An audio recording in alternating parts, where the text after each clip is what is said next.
I'd go to the moon in a nanosecond. The problem is we don't have the technology to do that anymore. We used to, but we destroyed that technology, and it's a painful process.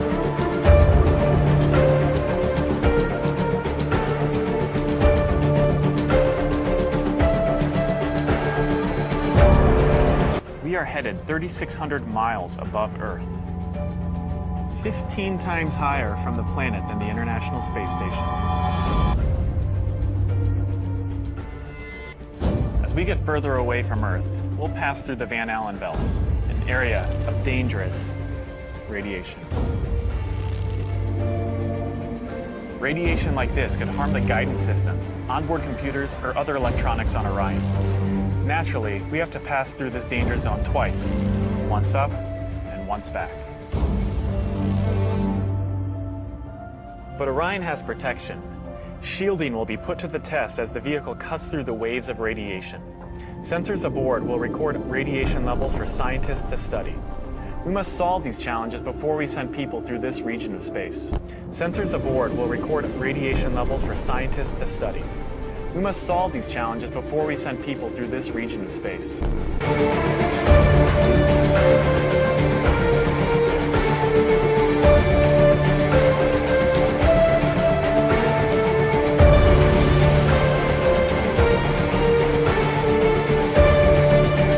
And what comes after the International Space Station once its mission is over? How do we ensure the presence of humans in space? Well, that's a great question. The plan that NASA has is to build a rocket called SLS, which is a heavy lift rocket.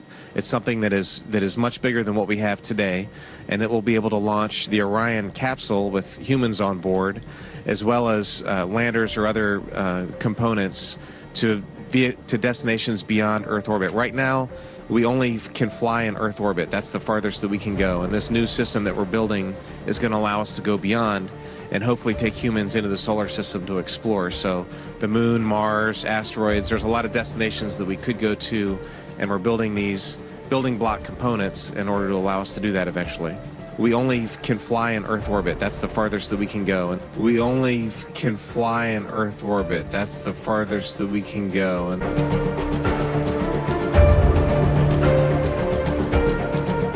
The technologies that we're testing out on Space Station are definitely helping us with our goals of going beyond low Earth orbit. So we have a really robust exploration program. I'm sorry, Jay. I'm sorry. I could see that how that would affect your Christmas. I made that whole thing up. What? I'm sorry. I guess I just wanted to seem interesting. I guess there's a real danger of that on this show. There's a pressure. Well, yeah, yes. people come out and they've run out of anecdotes, you know, and they just start making stuff up. Yeah. Like that Neil Armstrong guy. Have you seen him on the talk shows? Neil Armstrong, you mean the first man to walk on the moon? Talk about a fish story. Yeah. Man, and they're buying it. Oh, yeah.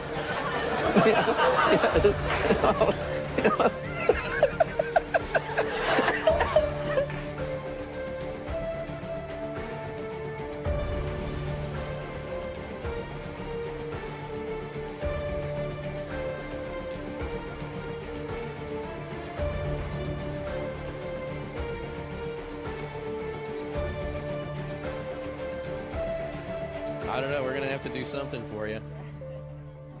I want to do it. Oh, yeah, I can do that. Watch this.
them.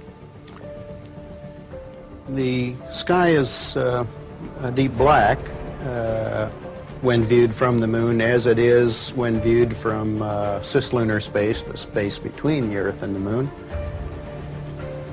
The Earth is the only visible object other than the sun that can be seen, although there have been some reports of seeing planets. I myself did not see planets from the surface, but I suspect they might be visible. From Mark Cameron. This is from Mark Cameron. Whilst in space, have you ever looked away from Earth into the black void? Yeah. Because you can see. Because you can see the stars. Oh yeah. You know, and pretty much all the time you can see the stars. The sky is a deep black when viewed from the moon, as it is when viewed from cislunar space, the space between the Earth and the moon. In reading too much, but I've since grown out of that, and I enjoy reading now. And I played a lot of sports. And all of that happened in a little town called York, Maine, across the United States from where we're talking to you right now. Across the United States from where we're talking to you right now. Across the United States from where we're talking to you right now.